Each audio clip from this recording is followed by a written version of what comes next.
going on, peeps? Good morning. It is Sunday, April 14th. We are here in Miami for the 10K swim. We're going to go ahead and get it done. We are feeling probably a 3 out of 10 physically, 8 out of 10 mentally. What I mean by that is I don't necessarily feel too good. Stomach doesn't feel good. Diet hasn't been good as usual. And I'm a little sore from my first flag football practice. Yep, joined the flag football team. Absolutely killed it at practice, but also killed my body at the same time. Good news is my arms, my shoulders, they feel quite fine. It's just everything else feels absolutely completely beat up, which was both planned and is understandable. So we're just going to kind of lean into the pain, just deal with it. We're fully expect that this 10K is going to be tough, and we're just really going to lean into that, and it's going to be a good time. We're going to get a good workout out of it. The way the 10K works, I haven't been over to see the start line quite yet, but it's basically a 1 mile loop we're going to do 6 times through, because of course a 10K is 6.2 miles. So I'm going to go ahead and get over to the start line, start getting my nutrition set up, see if I can get some stuff ready for in between laps, and let's go ahead and get it done.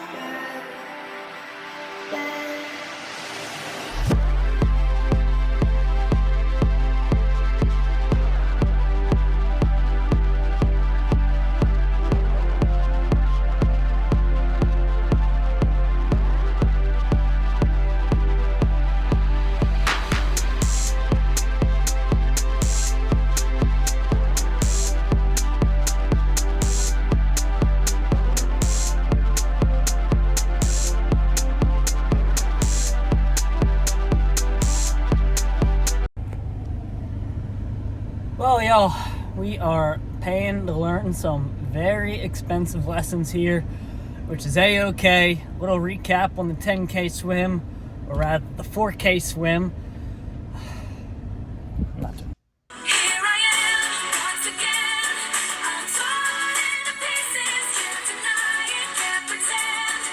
Well, guys, unfortunately, that did not go according to plan. And once again, I took another fat L on a big race. I'm still kind of processing everything that happened, but to give you the short of it, I got too freaking cold in the swim and had to pull myself out of it.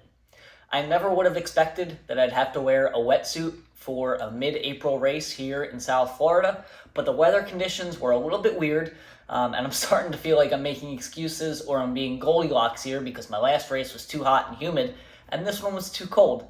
But really, what it comes down to is a lack of preparation on my end that made me have to take myself out of the swim. The lack of preparation specifically means I didn't get to the race venue early enough, which was always going to be difficult with a race being about 90 minutes away and starting at 7 in the morning. So in the future, I either need to wake up earlier, splurge on the money for a hotel at the race venue, or simply wait for another race that's a little bit closer, or do the training on my own. Because I didn't give myself enough prep time in the morning, I didn't give myself enough time to swim and check out the water temperature and realize that I would have actually needed to wear a wetsuit. Now again, I never really would have expected, again in South Florida, to have to wear a wetsuit in mid-April, but those were the conditions on the day of. They're a little bit unique to me. Most people were able to swim without a wetsuit.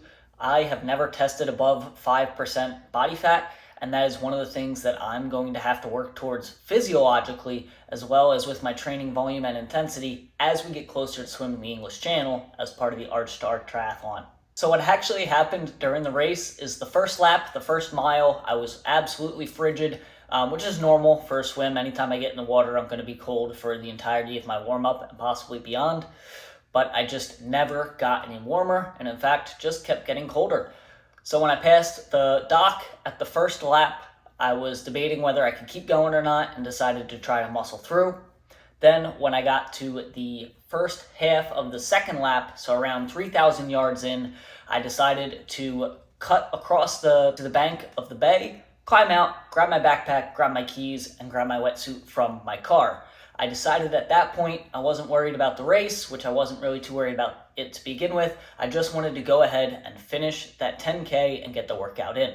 So I bit the bullet, I took the time, and I put my wetsuit on, and even though I was still freezing, I was still shivering and had a headache, I decided to go ahead and give it a shot and get back in the water. Unfortunately, it was too little too late. I think my body temperature just dropped below that threshold and I wasn't able to get it back up. I had a massive headache between my temples and was clenching my jaw so hard I thought I was going to crack a molar, and everything from my mid-trapezius to the crown of my head was absolutely clenched and as tense as a muscle could be. So as I rounded the dock from the second lap right at the 4,000 yard mark, I decided that the stress I was getting from the race was coming from the cold water and not from the swimming volume or intensity, mainly the volume that I was aiming to get from the race. So at that point, I decided it wasn't worth the bang for my buck to make myself sick or to really put myself in a detrained or overtrained state by submerging myself in cold water for so long. I decided to make the tough call and get out of the water and drive home. And fortunately, I think that was the right call. I still struggled maintaining my core body temperature. I was having hot and cold flashes and struggling with my appetite regulation for the next 48 to 72 hours.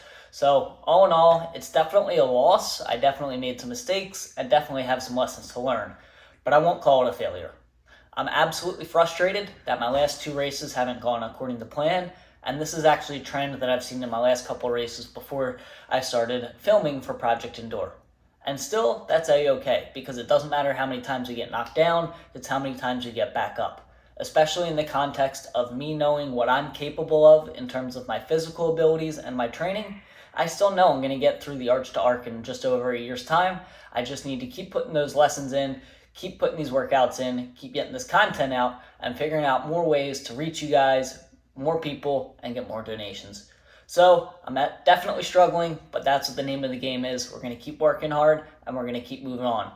So thank you guys. I love you guys, and I'll check in with you next time.